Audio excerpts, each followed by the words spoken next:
Il s'agit d'une journée nationale qui existe depuis une douzaine d'années. Et donc, quand on dit une journée nationale, c'est partout dans la nation.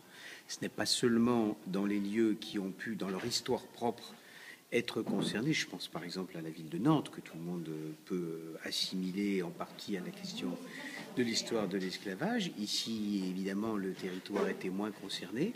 Mais lorsqu'on s'est penché sur la question, on s'est rendu compte qu'en particulier dans la charmante commune de Neuville-aux-Bois, il y avait des personnalités qui, à l'époque, au XIXe siècle, ayant fait une partie de leur parcours de vie en Afrique, étaient des militants de l'abolition. Et c'est le cas du baron Roger, et qui, lorsqu'il est revenu ou venu dans ce département pour s'y installer et pour faire de la politique domestique, c'est-à-dire il était député du Gien, eh bien il a porté la question de la lutte contre l'esclavage. Donc on voit qu'on trouve tout à fait des correspondances dans toutes les parties du territoire, et je dirais même que si on n'en avait trouvé aucune, ça n'eût pas été une raison suffisante pour ne pas en parler.